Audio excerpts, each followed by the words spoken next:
안녕하세요. 오늘은 이슬람 세계의 커피 문화를 알아봅니다. 커피가 기호 음료로 인류 역사에 등장하고 처음으로 경작되고 그리고 이슬람의 음료로 자리를 잡아가는 과정에서 가장 중요한 역할을 하였던 지역은 예멘과 튀르키예였습니다.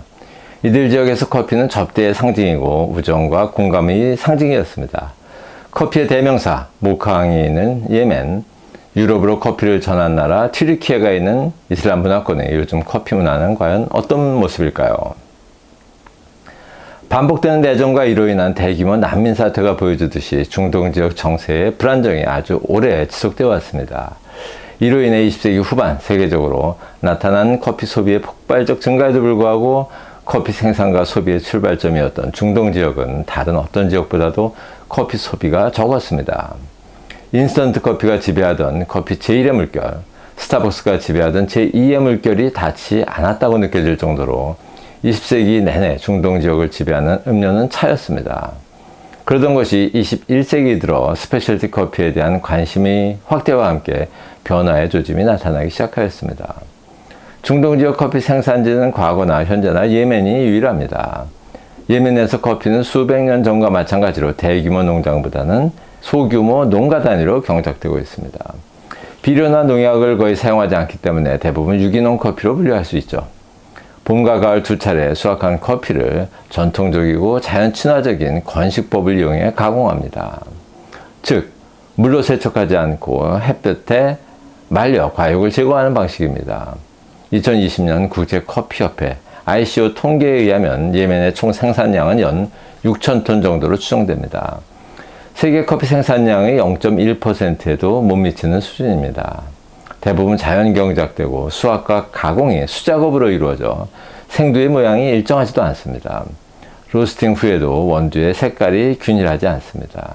이런 특징 때문에 생두의 체계적 등급, 분류조차 이루어지지 않고 있습니다. 국제적으로 커피의 귀부인 혹은 커피의 여왕이라 불리며 고급 커피로 인정받고 있는 것에 비해 관리는 비체계적입니다.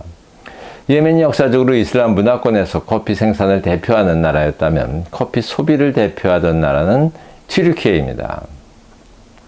17세기에 유럽 기독교 국가의 커피를 소개하는 관문의 역할을 하였던 튀르키예는 일찍이 고유한 커피 문화를 발전시켰습니다.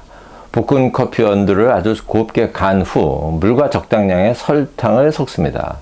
그런 다음에 튀르키예식 포트인 이브릭 혹은 체즈베라고 하는 자루 달린 용기에 넣고 끓입니다. 끓인 커피를 작은 잔에 따라서 제공하죠. 잔을 들어 마시기 전에 녹지 않은 커피 가루가 잔 바닥에 가라앉기까지 잠시 기다리는 것이 예의입니다. 이렇게 제공되는 튀르키예식 커피는 강한 바디감, 맛있는 향과 오래가는 아로마가 특징입니다. 튀르키예인들은 커피를 마신 후 잔을 엎습니다. 바닥에 새겨진 찌꺼기 모양을 보고 점을 치는 풍습입니다. 남은 커피 찌꺼기 모양으로 점치는 풍습은 튀르키예에서 만들어져 17세기 말 즈음 프랑스 파리를 거쳐 오스트리아, 헝가리, 독일 등에서 유행할 정도였습니다. 이렇게 즐기는 튀르키예식 커피는 다른 종류의 커피에 비해 카페인 함량이 낮다고 튀르키예 사람들은 믿고 있습니다. 튀르키예인들에게 커피는 오래전부터 우정, 사랑 그리고 공감의 상징이었습니다. 커피가 얼마나 중요한 문화였는지는 그들의 속담 속에도 남아 있습니다. 한 잔의 커피는 40년 지속되는 우정을 만든다는 속담이 그것입니다. 튀르키예어로 아침 식사는 카흐발티라고 하는데 이 단어는 커피를 뜻하는 카흐브와 이전을 뜻하는 알티가 합해진 커피 마시기 전, before 커피란 뜻입니다. 전통적으로 청혼을 하기 위해 찾아온 예비 신랑에게도 커피를 대접하였습니다. 예비 신부는 예비 신랑과 그 가족을 위해 커피를 준비해서 대접하여 평가를 받는 풍습이죠. 예비 신부는 커피에 소금을 넣어서 내놓으면 신랑이 짠 커피를 마심으로써 신부를 향한 자신의 인내심을 보여주는 풍습이라고 합니다. 유네스코는 2013년에 이렇듯 특색이 있는 튀르키예 커피 문화와 전통의 가치를 인정하여 세계 무형유산에 등재하였습니다. 커피가 단순한 음료를 넘어 하나의 문화라는 것을 인정한 결과였습니다. 이렇듯 커피 문화가 가장 먼저 발달했던 튀르키예는 20세기 들어 오스만 제국의 붕괴와 함께 커피 소비 시장으로서의 의미를 잃어버린 상태에 접어듭니다. 대부분의 이슬람 국가들이 그렇듯이 19세기 후반 인도로부터 전해진 차 문화의 영향이 적지 않았습니다. 보다 중요한 것은 제1차 세계대전으로 커피 가격이 급격히 상승하였기 때문이었습니다. 1922년 오스만 제국의 멸망으로 예멘을 비롯한 커피 공급 지역이 튀르키예의 영향력에서 벗어나면서 튀르키예인들에게 커피는 점점 더 구입하기 어려운 비싼 음료가 되었습니다. 커피의 대용품으로 등장한 차가 국민 음료의 자리를 차지하기 시작합니다. 커피에 대한 차의 우위는 100년 가까이 지속되었습니다.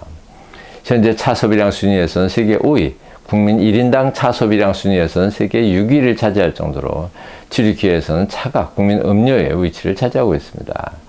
이런 튀르키예에서도 21세기 들어 커피 소비가 급격하게 증가하기 시작하였습니다. 2010년 이후 연 15% 수준의 커피 소비 증가를 보이고 있고, 카페 시장의 27%를 차지하는 스타벅스 매장은 매년 증가하여 2020년에 523개를 넘어섰습니다. 유럽 전체에서 영국 다음으로 많습니다. 현재 튀르키예에는 국제적으로 명성이 높은 커피 체인점들이 엄청난 투자를 하고 있습니다. 미국의 스타벅스, 독일의 치보, 영국의 카페 네로, 오스트레일리아의 글로리아 진스 커피 등입니다. 세계적 커피 브랜드뿐 아니라 MOC, 페데라, 페트라, 카읍의 두네스, 카읍의 디아리 등 자국 브랜드들도 빠르게 성장 중입니다. 1990년대부터 시작된 커피의 대유행 속에서 가장 관심을 끌었던 질문 중 하나는 과연 차의 나라 영국, 일본, 중국, 인도, 튀르키예, 러시아 등에서 커피가 차의 자리를 대체할 수 있을 것인가 였습니다. 가장 먼저 영국과 일본이 커피를 선택하였고, 이어서 중국, 러시아 순으로 커피가 차 문화를 서서히 침식하기 시작하였습니다. 마지막 남은 나라가 튀르키예와 인도였습니다. 이제 튀르키예도 차를 버리고 커피로 옮겨가는 첫 단추를 끼운 것이 분명합니다.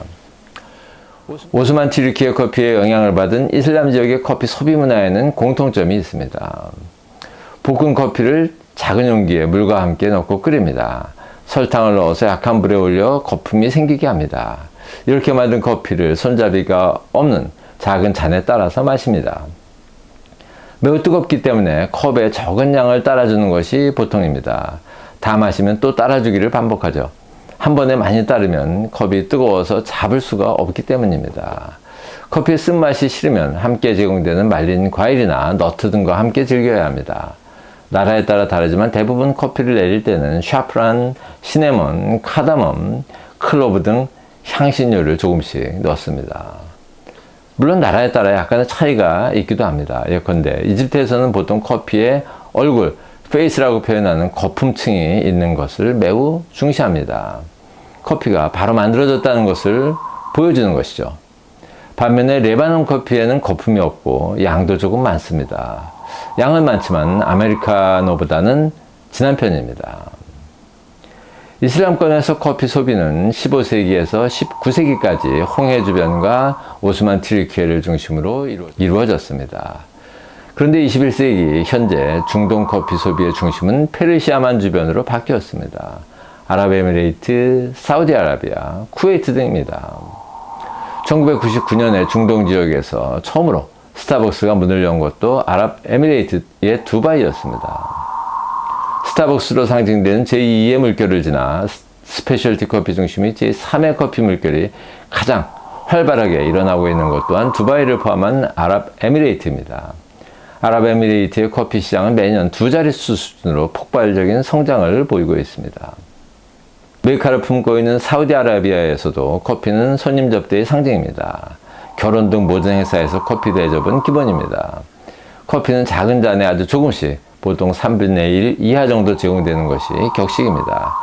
커피를 가득 채워준다는 것은 빨리 마시고 가라는 친절하지 않은 태도를 의미한다고 합니다.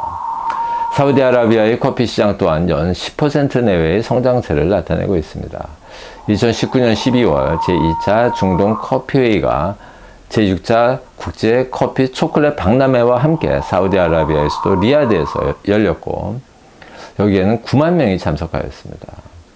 차 문화가 발달하였던 쿠웨이트에서도 접대 음료는 이제 커피로 변하였고, 커피 소비량도 폭발적으로 증가하고 있습니다.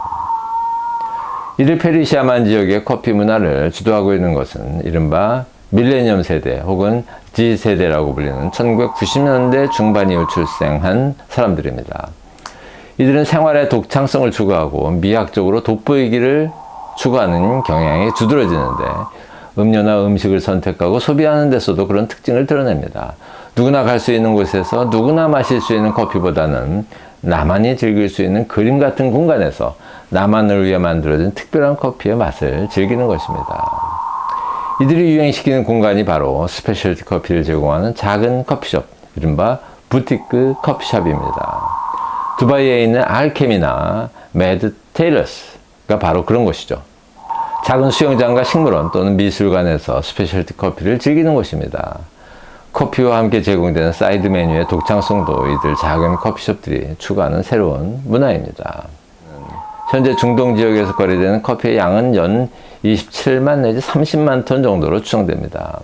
이는 미국 소비량의 50분의 1에도 못 미치지만 성장 속도는 세계 평균 성장률의 4, 5배에 이른다는 점을 주목해야 합니다. 감사합니다.